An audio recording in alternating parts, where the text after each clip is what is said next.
Oh, by the way, I was opposed to the Iraq War, which finished up killing hundreds of thousands of civilians. I was opposed to the Libyan War, which led to the creation of ISIS and the boats crossing the Mediterranean, some of those people now coming across the English Channel. The establishment always fight against me because you know what? I get it right. Nigel, I've been out campaigning all day, as I've no doubt you have been also. I see that you've refused to go on the BBC tomorrow with Laura Kuenssberg because of the way they set you up on that question time with that rigged audience. You're disrupting politics from one end of the political spectrum, and I'm disrupting it from the other. Even though they've tried to ignore me, pretend that I don't exist, we are winning seats in this general election. We'll both win extra seats. Right, so we have another controversy brewing. I mean, it's election time, few days left for elections. How can controversy be far away? So now, Nigel Farage, who up until very recently was a darling of mainstream media, and I had raised questions here that the mainstream media, including the BBC, was giving undue prominence to Nigel Farage. I'm not against Nigel Farage. I've never met him.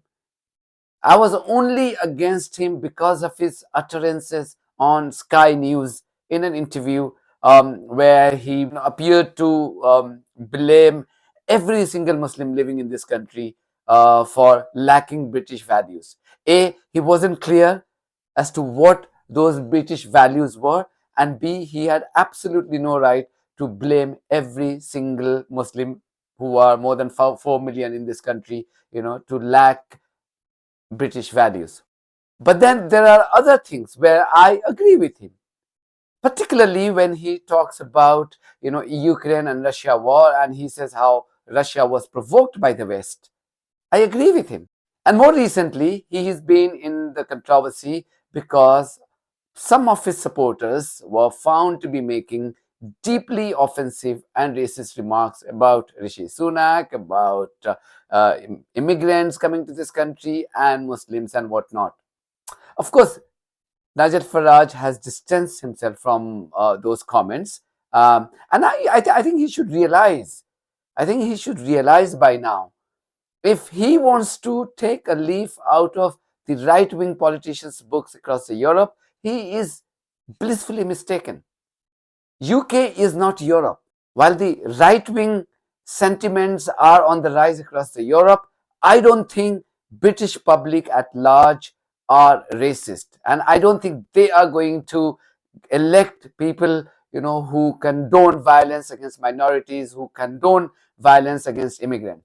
So I'm glad that Nigel Farage is making amends and he has started condemning people who make racist comments. So Nigel Farage has now realized that it was a fallacy on his part to think that he was a darling of the mainstream media, like the BBC and Sky News. I'm sure he really loved his moment when he was getting the attention from these big TV channels. But now he realizes that it was all a setup. They loved him, admired him, promoted him as long as they realized that he was the one towing their agenda.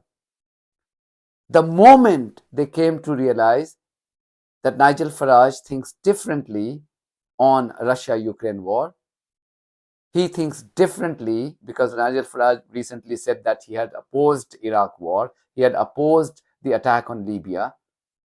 Suddenly, it seems that these TV channels developed a cold feet. Oh, by the way, I was opposed to the Iraq War, which finished up killing hundreds of thousands of civilians. I was opposed to the Libyan War, which led to the creation of ISIS and the boats crossing the Mediterranean, some of those people now coming across the English Channel. The establishment always fight against me because you know what? I get it right. Because often these channels have faced allegations of siding with those warmongers. And that was evident on Friday night when Nigel Farage appeared on a special question time program presented by Fiona Bruce. His gripe is that BBC planted only hostile members of audience to give him grief. Indeed, all the questions that came from those audience members weren't very friendly. But then I don't think they were unreasonable either. I'd like to know, what is it about you and your party that attracts racists and extremists, whether you say you want them or not? Well, I've done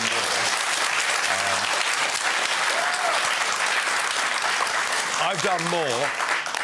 I've done more to drive the far right out of British politics than anybody else alive. I took on the BNP just over a decade ago. I said to their voters, if this is a protest vote, but you don't support their racist agenda, don't vote for them, vote for me. And we destroyed them. I've never allowed, in parties I've led, anybody who was even a member of an extremist organisation to join our parties.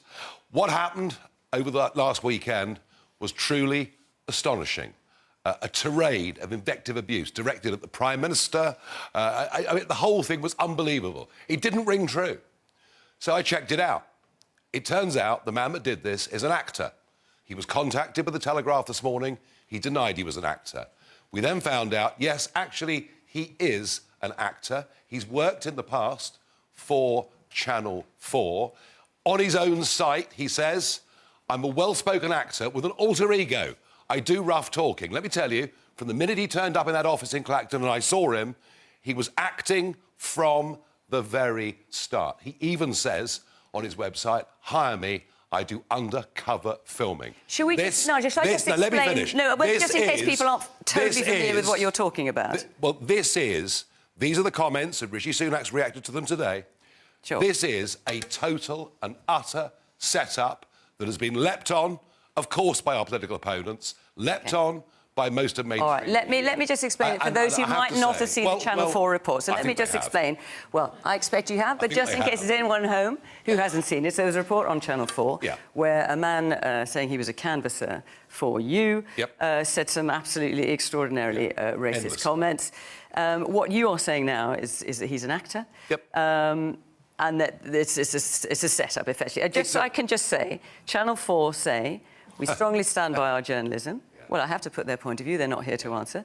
We met the man, Mr. Parker, for the first time at Reform UK. Hang on, I have to put their right to reply, as I would have to put yours. We met Mr. Parker for the first time at Reform UK Party headquarters, where he was a Reform Party canvasser. They say they didn't pay him, they didn't know him, and that he was filmed covertly. So if it was a setup, when you're saying it was, very clear, you've been saying that all day, who set it up? Are you saying that Channel 4 paid this guy, they're denying it, paid this guy to set you up? Channel 4 used a production company, which of course gives them deniability. What I have no doubt about is this guy was in his alter ego. I've even found now on TikTok this guy doing sort of Alf Garnett type stuff. This was a comedy act, but it was designed to hurt us. And sadly, some people believe it. I mean, I know some of my friends, they have start-up companies, but none of them employ a whole slew of massive racists like you. So I credited you with more intelligence than to say it's an actor. And I'm not an actor myself, but I want to defend actors. Not all actors are racist, but, you know, probably the only actors who are racist are the actors in your party. I know Nigel Farage has gone on social media and picked on individuals, accusing them of running an agenda. Whatever I have read about those individuals and whatever I saw of that program, it didn't come across as if those questions were agenda driven. You yourself can see that they had merits in those questions. Now I know Nigel Farage has decided not to appear on a special BBC program presented by Laura Kuenssberg until he receives an apology from BBC. He had received an apology from BBC, and that had happened very quickly. But that was when he was a darling of the BBC. I don't think now BBC is even going to bother about issuing an apology to him, because that would mean that BBC has admitted that it indeed planted audience members to give Nigel Farage grief on Friday night's program. That's one. The other interesting development that has taken place has come from George Galloway of Workers Party. Now, George Galloway has kind of expressed solidarity, sympathy with Nigel Farage, saying that what he's facing from the BBC, he was at the similar receiving end from the corporation about 10 years ago. And what he says is that, look, we don't have to worry about this mainstream media. Let's come together. You and I come together, we do our own hustings, and that will have millions of views. And to support that argument, he mentions his recent appearance on a YouTube program presented by Piers Morgan. Now, we know Piers Morgan, that he has, during this Gaza crisis, he has exposed himself quite spectacularly. So much so that I have blocked him on Twitter, because his utterances and his support for the genocidal regime and his refusal to apologize to the victims of Gaza genocide for siding with Israel has been nauseating. So I was a bit taken aback by George Galloway's decision to go and appear on his program, because what you have done, Mr. Galloway, is that you have not only given credence to the journalism promoted by Piers Morgan, but also made him financially that richer. Nigel, I've been out campaigning all day, as I've no doubt you have been also. I see that you've refused to go on the BBC tomorrow with Laura Kuenssberg because of the way they set you up on that question time with that rigged audience. I know about that. They've done that to me, actually, almost 10 years ago in Hendon. You may recall it. I took on 100 people who hated me. Some say I still won. But here's my point. You should do a hustings with me. We are the two great disruptors of this election. When they discovered how much you were disrupting it, they decided to cut you down to size, smear you, and set you up. If you and I have a hustings, millions will watch it. I think we know that. I've just done an interview with Piers Morgan. 7 million people have watched all or part of it. Imagine Nigel Farage versus George Galloway in the great disruptors debate. You're disrupting politics from one end of the political spectrum, and I'm disrupting it from the other. Even though they've tried to ignore me, pretend that I don't exist, we are winning seats in this general election. We'll both win extra seats if you debate me in the great disruptors debate. Farage versus Galloway. Get back to me. In contrast, I had sent a request to Mr. Galloway about 2 weeks ago asking for an interview, election-related interview. Mr. Galloway follows Janta Ka Reporter on Twitter. We reached out to Mr. Galloway asking for an interview with him. It's been more than 2 weeks. We haven't received a reply from him, not even a courtesy of acknowledging the receipt of our communication. If Mr. Galloway thinks that by appearing on a predominantly right-wing media platform would fetch him extra votes, he's blissfully mistaken. I know he's very seasoned and very experienced, but on this, I'm afraid he has to concede. You are not going to get votes from them. Because the kind of people who endorse Piers Morgan and his support for genocidal regime are the people who would never vote for somebody who has sided with Gazans and Palestinians. George Galloway has asked Nigel Farage to come together and do a hustings together. I think it will be an interesting watch. I think if George Galloway and Nigel Farage were to come together and form an alliance of sorts by taking the best from their manifesto and create a common minimum program, that will be an interesting development.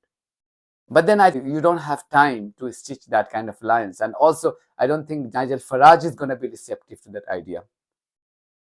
But nonetheless, it's an interesting development. Thank you very much for watching this video. If you haven't subscribed to my channel, please do so, because that's one of the many ways you can support independent journalism. God bless you all.